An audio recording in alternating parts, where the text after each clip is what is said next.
wabarakatuh. Apa kabar anak-anak semuanya? Ibu harap kabar anak-anak semuanya selalu baik dan juga sehat. Alhamdulillah kita sudah memasuki pertemuan kelima. Dalam materi pertemuan kelima ini, materinya ialah ancaman terhadap integrasi nasional. Dalam materi ini terdapat sebuah video. Fungsi dari video ini ialah memudahkan anak-anak dalam memahami materi dan juga bisa dijadikan sebagai referensi untuk mengerjakan tugas. Untuk itu, Ibu mohon anak-anak menonton video ini dengan saksama dan juga konsentrasi.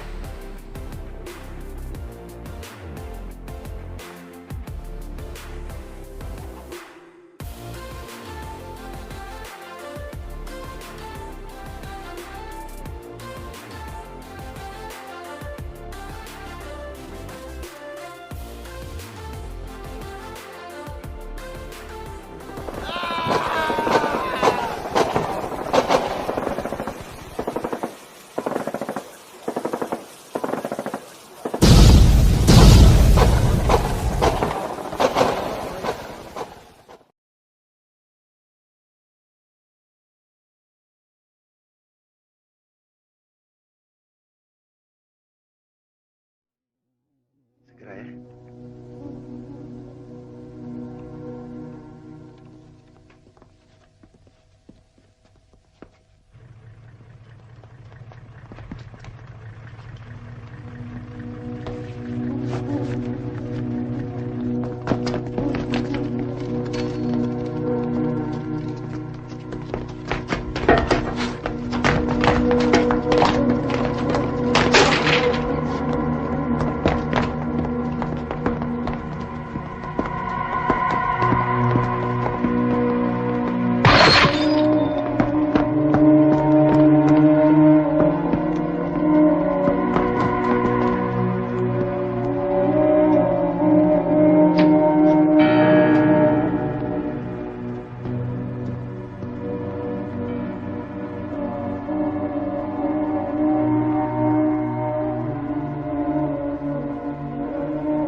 Duduk.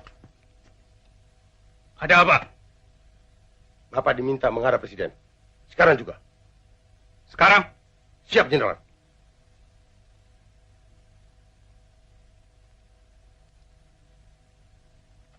Kalau begitu, tunggulah. Saya mandi dulu. Sebaiknya tidak usah mandi, Jenderal. Paling tidak cuci muka toh dan berpakaian. Tidak usah berpakaian. Lancang kalian.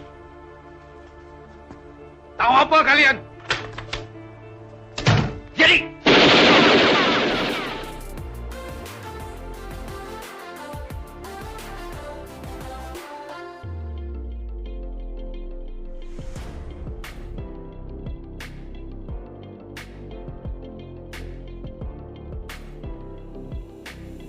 Diajak masuk ke gedung DPR untuk melakukan audiensi dengan sekretariat DPR.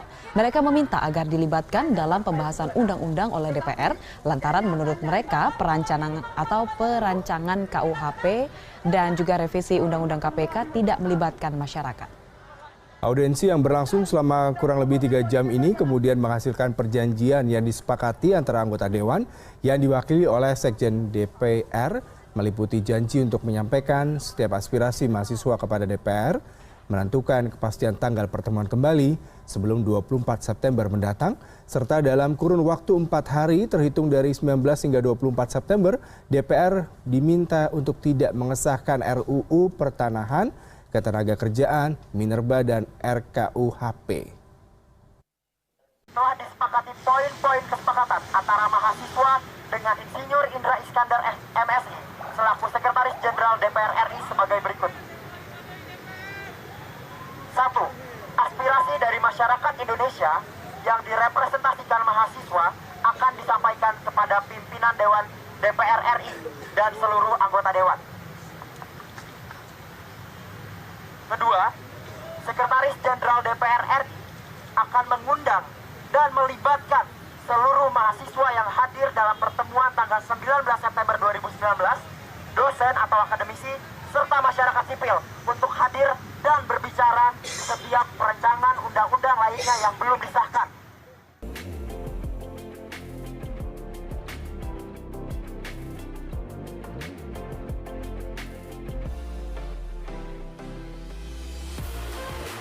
Sejarah politik Thailand akrab dengan kudeta militer.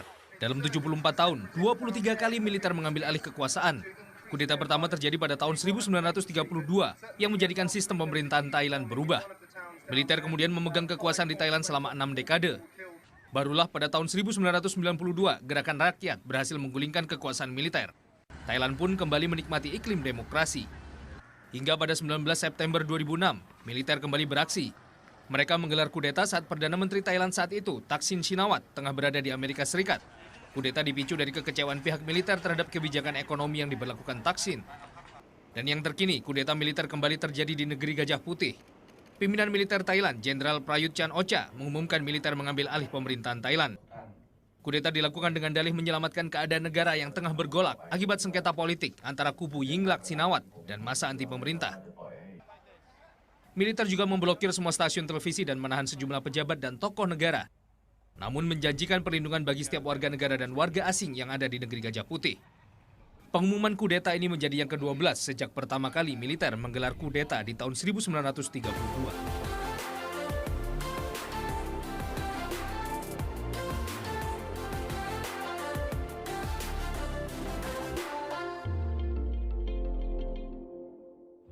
Indonesia, meskipun masih berada dalam kategori negara berkembang, tapi menjadi salah satu target utama para pemasar berbagai produk internasional. Mulai dari gadget, barang-barang elektronik, otomotif maupun fashion, masyarakat Indonesia memiliki kecenderungan untuk mengikuti tren terbaru dengan cara membeli jenis barang terbaru tersebut meski harganya tergolong mahal dan sebenarnya bukan merupakan kebutuhan utama. Hal ini disebabkan oleh perilaku hidup konsumtif yang kini semakin menjamur di kalangan masyarakat Indonesia. Yang tidak hanya terjadi di kalangan menengah ke atas, tapi juga terjadi di kalangan menengah ke bawah. Melalui beberapa survei serta penelitian, pada tahun 2011 yang lalu, Indonesia tercatat sebagai negara konsumtif kedua di dunia. Serta di tahun 2013, Indonesia tercatat sebagai negara paling konsumtif dalam hal pembelian gadget. Perilaku konsumtif pun terjadi dalam hal fashion. Hal ini terlihat dari kalangan remaja serta kalangan wanita, yang cenderung selalu mengikuti tren terkini dalam bidang fashion. Brand-brand ternama internasional yang meskipun harganya sangat tinggi, selalu dicari dan diburu. Salah satunya karena memberikan prestasi tersendiri bagi mereka yang memiliki dan memakainya. Salah satu contoh yang cukup banyak menjadi perbincangan belakangan ini adalah ketika kunjungan desainer ternama asal Inggris Victoria Beckham yang datang secara khusus ke Indonesia untuk mempromosikan koleksi terbarunya.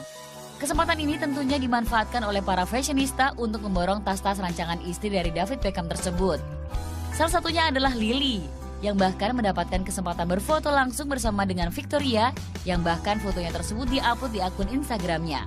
Yang unik adalah ternyata tidak hanya wanita yang memburu tas-tas Victoria tersebut, tapi ada juga pria yang ikut membelinya. Seperti yang terlihat dalam salah satu postingan di akun Instagram Victoria, di mana ia berpose dengan pria bernama Ray, yang terlihat membeli beberapa tas Victoria sekaligus.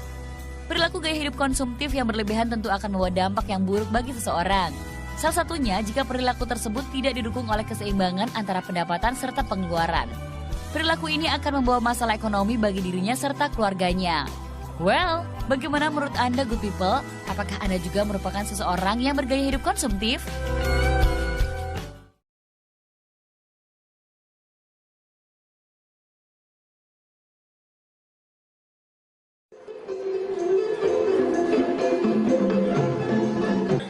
Upaya Malaysia mengklaim alat musik gondang 9 dan tari tortor banyak mendapat perlawanan.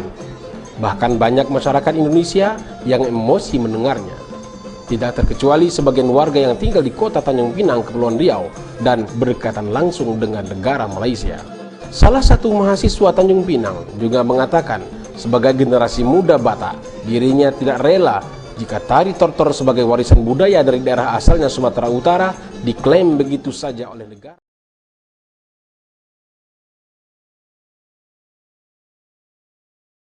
Kemiskinan menyisakan persoalan ketimpangan.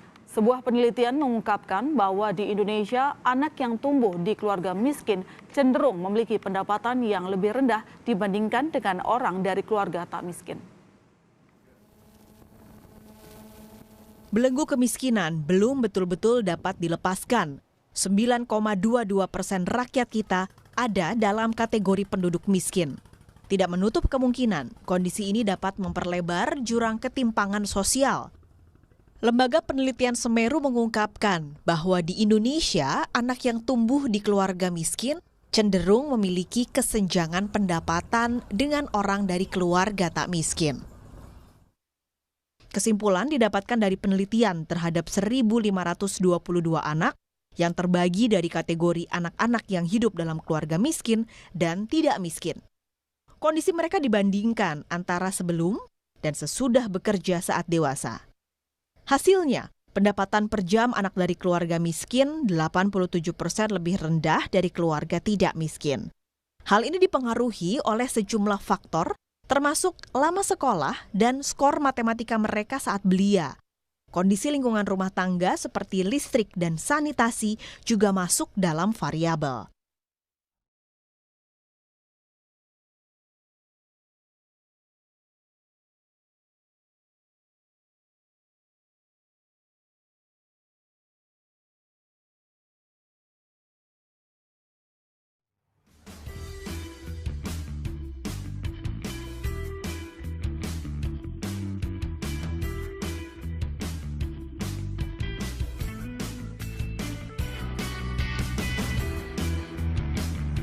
Belum selesai dengan urusan pelemahan nilai tukar rupiah terhadap dolar Amerika, satu lagi tantangan datang buat Indonesia, yaitu serbuan barang-barang impor.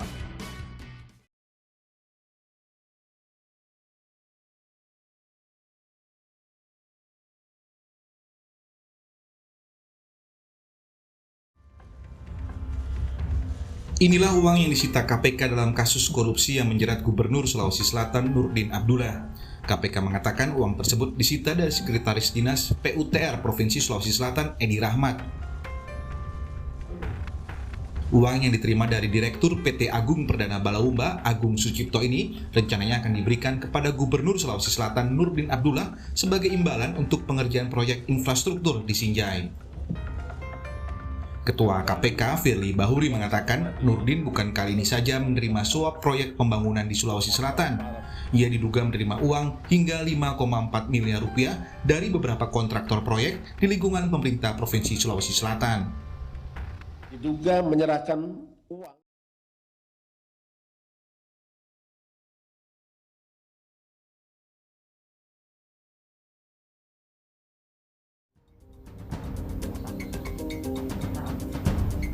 Taufik Kahfi Hardiansyah merupakan salah satu warga yang kehilangan pekerjaan akibat pandemi COVID-19.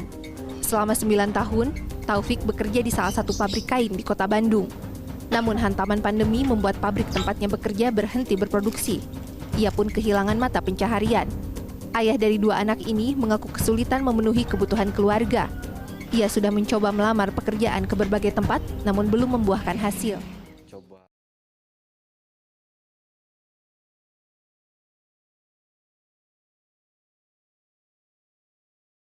Ya, sekarang kita ke sorotan lainnya. Pertumbuhan utang luar negeri secara tahunan pada April 2021 melambat dibandingkan pada bulan sebelumnya. Secara bulanan, utang luar negeri per akhir April mencapai 418 miliar, naik dari bulan Maret sebesar 415,6 miliar dolar Amerika Serikat. Namun, pertumbuhan utang secara tahunan melambat dari 7,2% menjadi 4,8%. Secara umum, rasio utang luar negeri terhadap produk domestik bruto berada di kisaran 37,9%.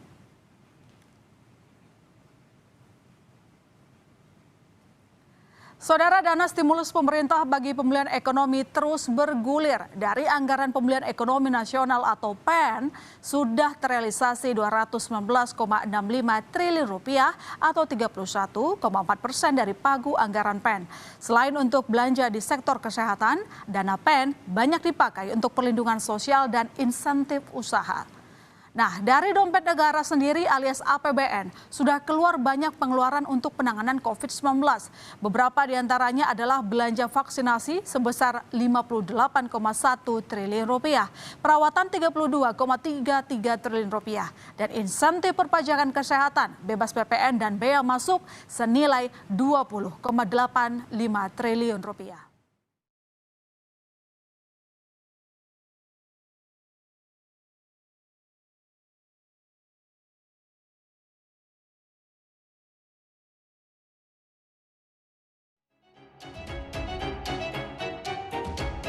Inilah detik-detik penangkapan 2 kapal asing pencuri ikan di Laut Natuna Utara yang dilakukan kapal dari Kementerian Kelautan dan Perikanan.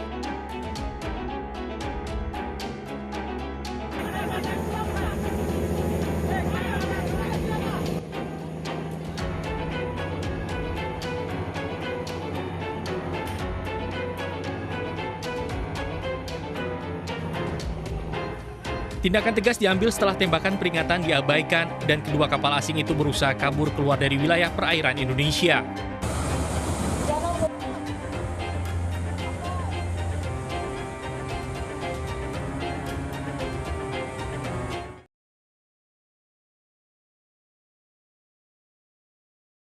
Kriminal bersenjata atau KKB terus berulah di Kabupaten Intan Jaya, Papua.